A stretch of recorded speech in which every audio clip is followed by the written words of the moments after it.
Happy holidays to all you Superdraw Santas and your Anavar elves. I know that one was good. Let's say Enduraball elves. I'll give SARMs a little love on this one. This is part 2 of our 2-part podcast on coaching online. And this one is all about the other side of the aisle. And I'm Brandon Lirio, 3-time Mr. Natural Olympia, and I'm here to tell you, you're the reason your online coach is failing.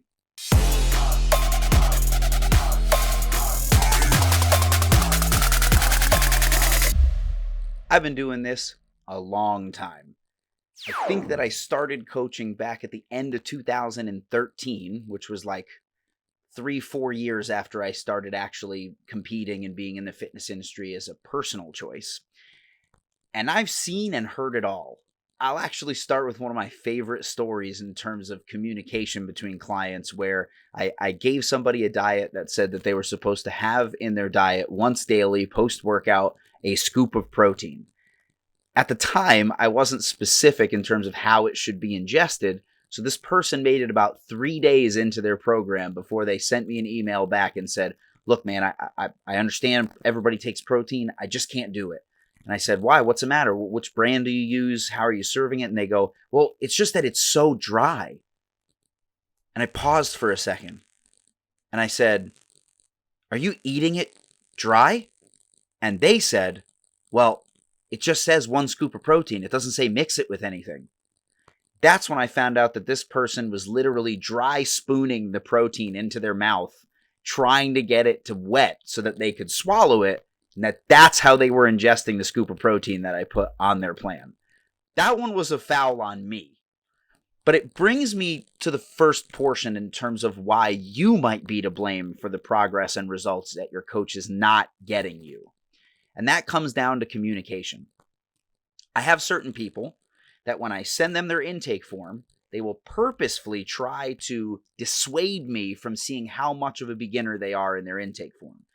I don't care if you're a beginner. I don't care if you know anything about the gym or dieting. You came to me because I'm the subject matter expert, right? You came to your coach because you wanted their help with what you can't do yourself. So lying on the intake form in terms of what you like, what you don't like, what your last 2 days in terms of your diet looked like, how often you indulge in terms of cheat meals or alcohol, all of that stuff plays a factor in how quickly they expect you to sort of counteract what you're doing and roll into this new version of controlled eating and, scheduling in terms of your fitness throughout the day so that you can get your expenditure in. Lying on those things so that you don't look like as much of a quote-unquote mess as your real life is a problem. Because if we give you something where we consider it to be just one notch left of center from what you're already doing, to us that seems like, and us being coaches, seems like a small jump. But realistically, if we ask for a 2-day diet journal and you say, well, once I have white fish and vegetables and then I have chicken and rice, we're going to look at it and go, all right, maybe it's the amount that they're taking in. This food's pretty clean. Maybe they're being too restrictive. So we give you a diet not knowing that you actually eat McDonald's 3 times a day, and that was just your ideal diet of what you would like to have been doing. Lying on your intake form doesn't help anybody, which, by the way, I don't even understand why you would lie. It literally will tell you, only tell us these things.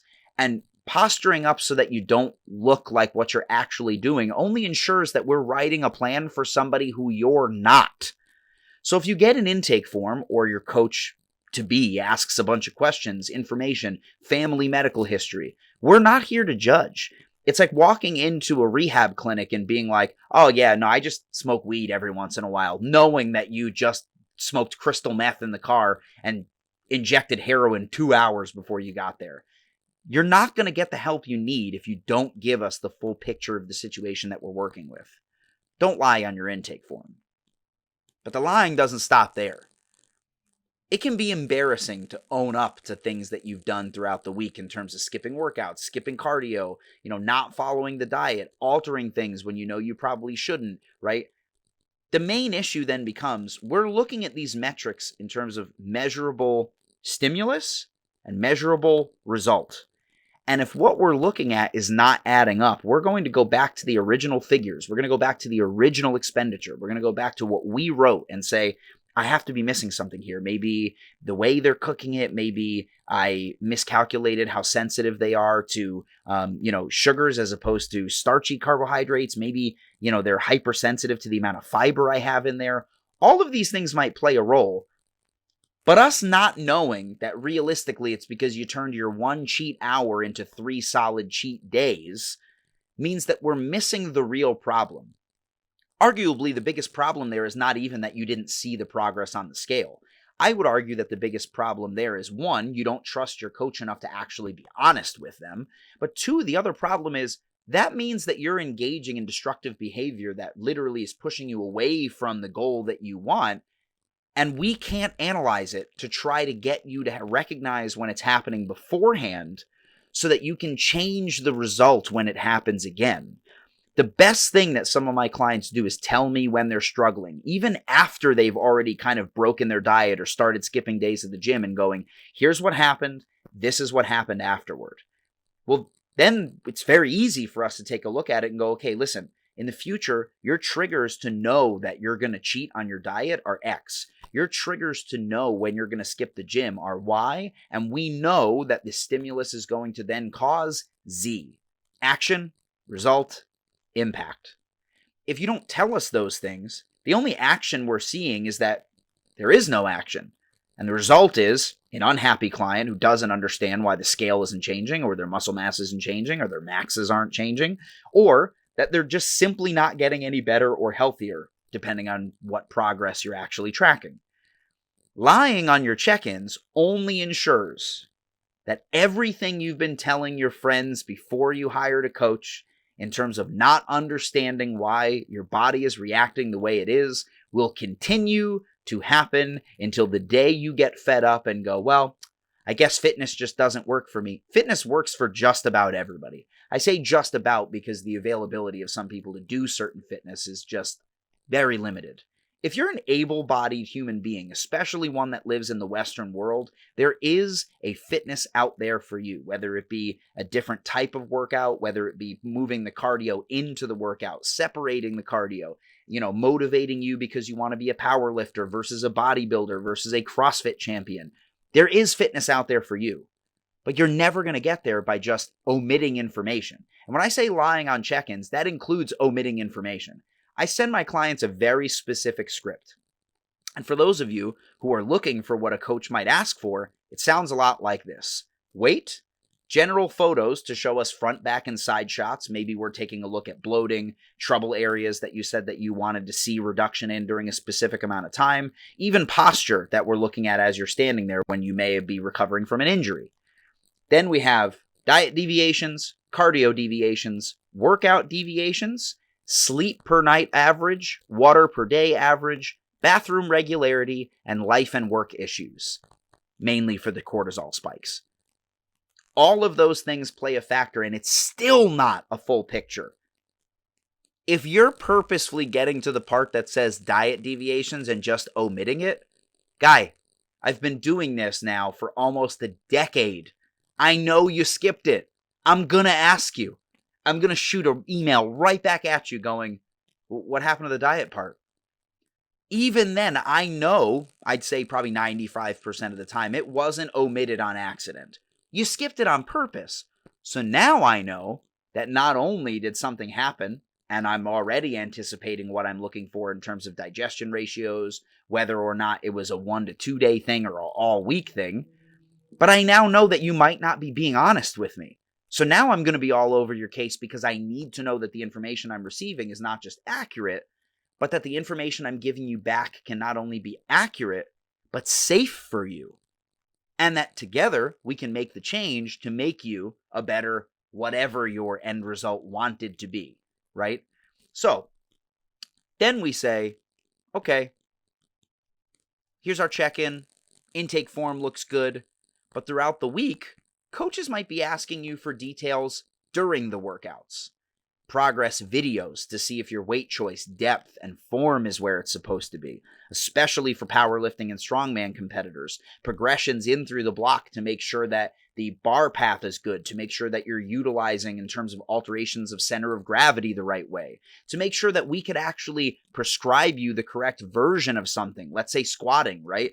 If we take a look at your high bar squat and notice that you're quitting for a specific purpose because the bar path looks great, but it's just digging into your spine, or you can't keep the bar over the direct path that it needs to be in terms of the arch of your foot, or you're not digging into your heels, we may recommend a variation of the same exact exercise that may blow your progress out of the water. And yet, people feel self-conscious, or they just don't want to do it. Self-conscious is a difficult one. I get that. But here's the thing. Nothing makes you more self-conscious than continuously feeling uncomfortable in your own skin, or continuously feeling like you're not progressing in terms of your knowledge base when it comes to something that you want to be good at. And by that, I mean, no one became a great powerlifter by just analyzing themselves in their own head from the perspective of, I don't have any videos to go off of, so I think that looked good. I know world-class athletes, world's strongest man competitors, some of the greatest natural and enhanced bodybuilders on the planet. They all have coaches. I had coaches, and even though I don't now, I hire opposing coaches. If I need help with something in terms of a dietary restriction that I'm not seeing the results from or something like that, I reach out to my professional coach friends and I frickin' pay them to make sure that I'm doing the right thing. If I just decided not to do that and blamed something else in terms of why it's not working, not only am I not getting any better, but I'm sort of masking the problem, which is I don't know why I'm not seeing the result of my math equation in terms of intake and expenditure, or the math equation in terms of percentages of increase when it comes to strength sports. I don't really understand what the motivation could be to not get your coach the most amount of information, right? On the other side, we have what I call paralysis by analysis. Here's the major issue. When you have too much information, especially if you're not an expert in centering yourself like a Zen master, the problem then becomes too much information. You're trying to analyze what could be the one reason that you're not seeing the results. It's basically like saying, I know there's one thing here that's holding me back. And with all this information, I'm going to look at the line like, a superhero and be able to go, that's it. I'm suddenly a secret agent that could look at all the information, all the papers strewn about the desk, and that one little red letter pokes out, and I go, oh my God, it's going to be a nuclear attack. And then the entire series changes. I'm watching Jack Ryan on Amazon. Not a sponsor, by the way. I just like the show. In any case, think about it this way, guys. Too much information when you don't even know what most of it means to you or how it's going to alter your end result can absolutely cause you to start analyzing one section when we're already 3 sections ahead. The worst part of it is most of the time, if I get that information supplied to me and I explain it to someone, there are times when they'll keep digging into it and at the end come to the same end result 2 weeks later going, hey, you were right, XYZ. While I'm not saying don't get a second opinion or take everybody on their word, if you don't trust the person you hired to do the job, maybe you didn't hire the right person. And if every person you hire is suddenly not the right person for the job, well, the only common denominator is you. So maybe you got to let the reins go a little bit and trust the person that you said you were going to trust in the first place. And in doing that means supplying the information they need, letting them explain it to you, which, by the way, ask all the questions you need. But when it's sufficiently been explained, then it's time to do the work. Don't paralyze yourself with so many metrics that you can't make heads or tails of it. Look at the important pieces and look at trends and see how close you can get to your goal without causing yourself this massive amount of anxiety that you don't have a master's or a PhD in understanding every article that you read on NCBHI or, every single thing that comes across Squat University or, Dr. Mike Israel's Instagram. They're going to explain it to you because that's what good coaches do. And if what you want is an explanation and your coach won't give it to you, well, that's a different story, and you should go listen to part 1 of this 2-part episode. Now, as we supply this information to you as coaches, another main thing that we see is, and I'll use this as a very specific example. There are some people who are not comfortable doing certain compound lifts. No problem. I understand that. However, there are variations that you can do that may lead you in the direction of being more comfortable with those things. So if someone says to me, I need bigger legs, I want to have bigger quads, I want to have bigger glutes, I want to have better hamstrings, I want to be able to perform a lot better in terms of my functionality. And we say, okay, well, the only way to do that is to ensure that your progress in terms of strength and making sure that your safety in terms of weight loads is correct. You have to practice this compound lift. But I'm not going to throw you to the wolves right away. I think you should do a Smith machine variation in terms of a squat, or I think you should do a safety squat or a leg press. And that person will go, well, I've always stayed away from those things because that amount of weight scares me. Is there anything else we can do? Bitch. No.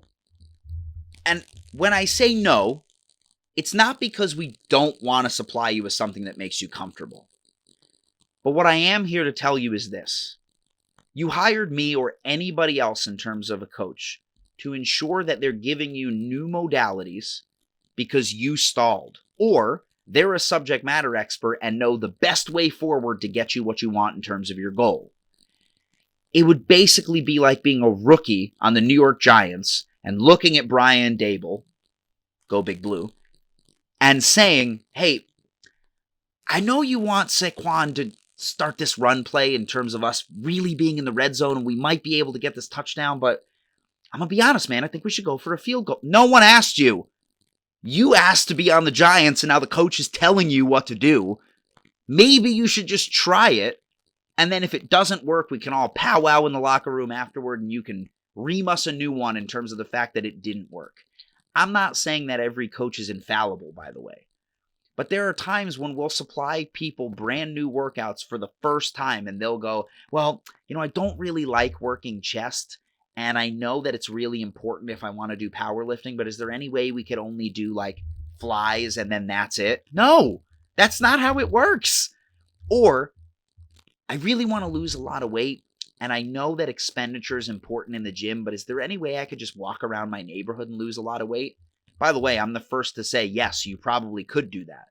But the exponential time frame that it would cost for you to be able to do that, you wouldn't be happy with how long it took just to see that result. Any movement is great. I'm all for it. If you're a sedentary lifestyle person and you sit on the couch all day playing video games and getting up and walking around the neighborhood is the most that you can do right now, and kill it. And I can't wait to see you walking, and every time you do, I'm going to yell, go, go, go. But if you've been doing that for 2 years and you're trying to lose 20 pounds and you're 2 pounds in, it's time to try something new.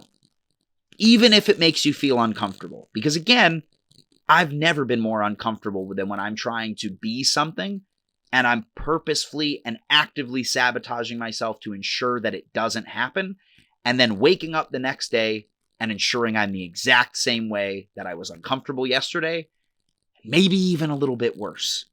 It's time to try new things. New things get you the new thing that you want, and if you've already been there and you're furthering yourself away from it, it's time to try something new because the old stuff just clearly isn't working. Here's my favorite part of that. It's not working. I hired a coach. I decided to try something new, and it's starting to work. But my friend Jimmy says that I should go vegan. My friend Jane says that I shouldn't be eating this much red meat. My friend John says that deadlifting is really uncomfortable for your back and actually very dangerous. My other friend says that women shouldn't be doing barbell bench press. Here's your peanut gallery, ladies and gentlemen. People who have no knowledge base, no certification, and come in like a Monday morning quarterback knowing how they should have won the game, even though they have no information on what came before it or what's going to come after it. Everybody has an opinion. Everybody's read a forum on bodybuilding.com, and everybody has their favorite article from muscular development and men's fitness and women's health. Listen, the worst part of this is everyone, and every coach will tell you this, everyone is different in terms of how they react to almost everything. We know a lot about exercise physiology. We know very little about nutrition, by the way, in terms of the human race and how it affects us. We do know a lot in terms of how it affects general health, but in terms of the intricacies of how it's going to affect each individual person, we know very little. For someone who not just isn't certified, but who doesn't know you very intricately and wasn't hired to help you, to come in and go, listen, I've heard you talking for about 30 and a half seconds, and I'll tell you right now, blood type diet, dude. Blood type diet, bro. That's what it is, man. You know what you should be doing? You should be doing paleo. My brother, see, he was overweight, and he did it, lost 46 pounds. I mean, he only ate once a day and went to CrossFit 3 times a day, and then, he wound up in the hospital. But doesn't matter, dude. I'm telling you right now, paleo diet's where it's... Shut the hell up. All of these roads are different roads to the same end. And some of them are safer and healthier than others, by the way. But I'm not here to judge your way forward. What I am here to tell you is, if you hired a coach and the peanut gallery is telling you, hey, you know what you should do? You may be able to ask your coach, turn around and say to them, my friend said this. I am very clear with my clients in going, hey, that's very cool that your friend brought that up. Here's why I don't think it's a good idea, and I don't think it would work. If you're doing that 7 days out of the week, where every day is a new modality you want to try because your friend said they read an article from a magazine that was 10 years old in the waiting room of their primary care physician, and they're already in the obese category as it is. Listen, we're more than willing to explain why it works and why it doesn't work. But it doesn't mean that every single person has the silver bullet that's going to cure you. We as educated professionals don't always have that. And sometimes even then, if we did have it, it takes a little bit of tweaking to make sure that it works the way it's supposed to. Silence the peanut gallery. Progress takes time, effort, and a lot of scientific knowledge in terms of background. Please, if what you're doing is hiring a subject matter expert, be communicative with them, but trust them. That includes allergies, injuries, and things that you consider yourself averse to.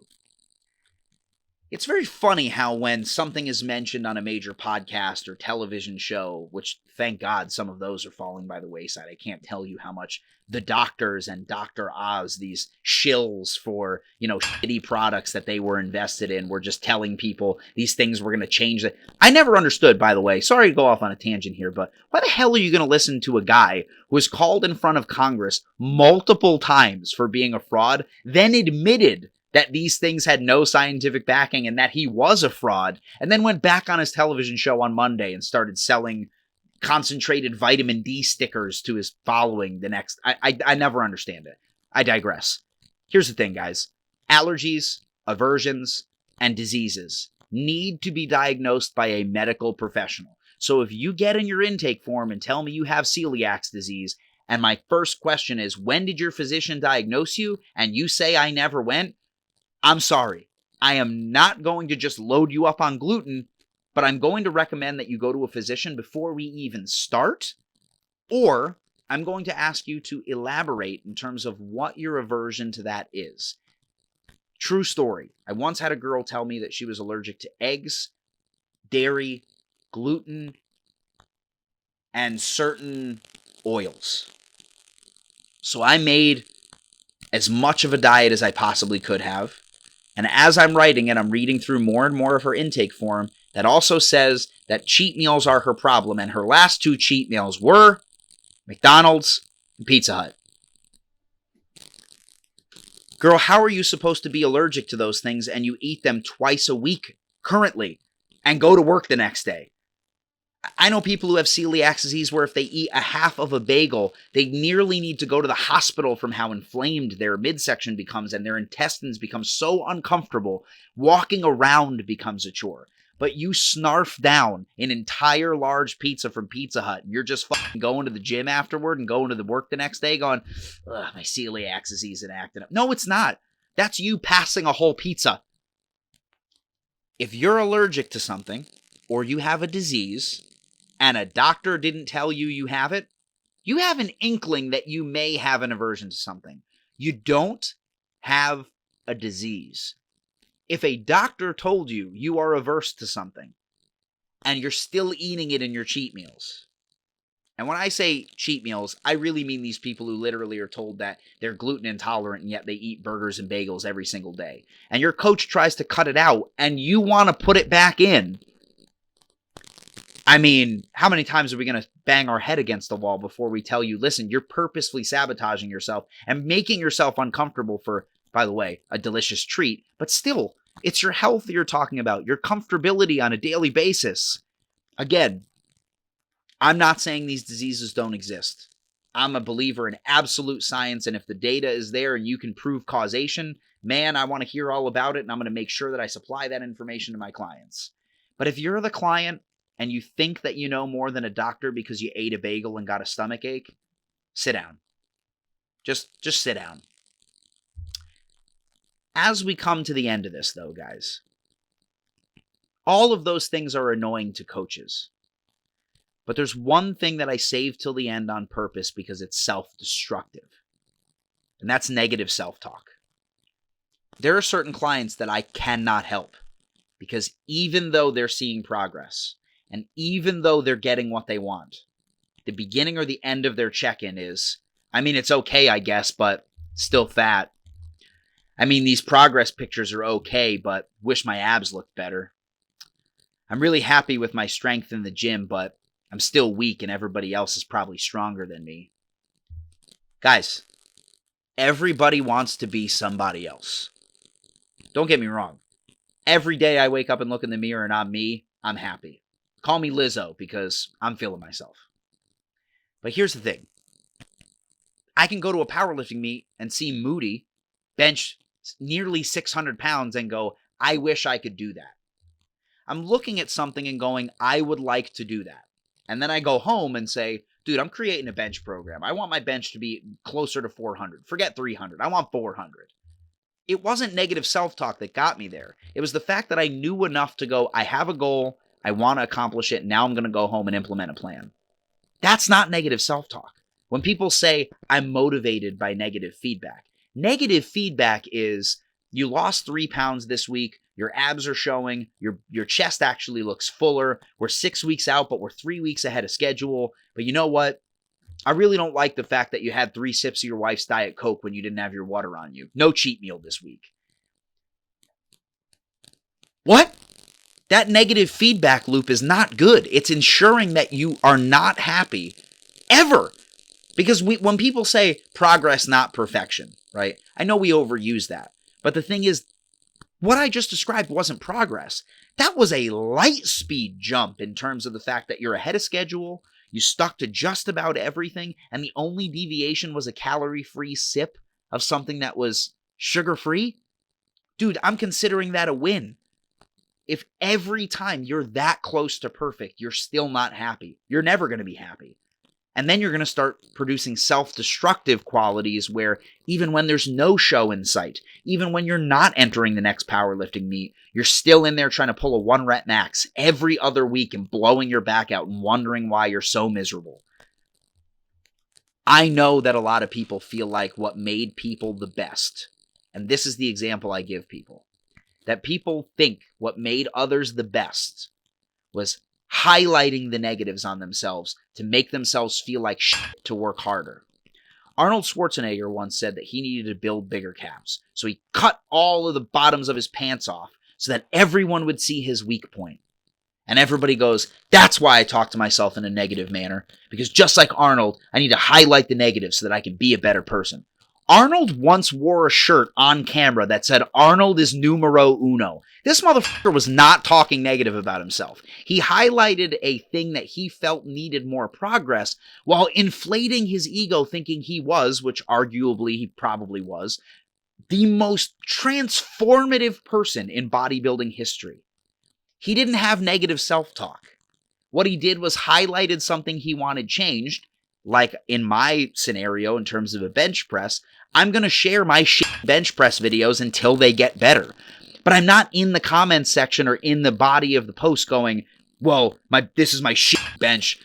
I hope nobody watches it. No, I'm posting it because I want tips. I want people to see it. And I want people to see the struggle so that they know we all have those struggles and that we're all trying to make it. But I don't then get out of the gym and go, that's why my wife's probably going to leave me. There's plenty of other reasons why my wife is probably going to leave me, but a shitty bench press is not one of them. Negative self-talk doesn't help. Highlighting things you're not happy with because you want to change them is a very different story. So if you start a message, even in your own head to yourself, going, this is why you deserve X, or this is why nobody will X, cut that out, man. I believe in you. And if I believe in you, you got to believe in you. And if you don't believe in you, nobody's going to believe in you. But what I do believe is that you should like, subscribe, and comment below. Guys, have a happy holidays. And remember, check out NutriBio for all your supplement needs. Check out bgfitonline.com for all your coaching needs. I'll see you guys in the new year. United States of America, signing off.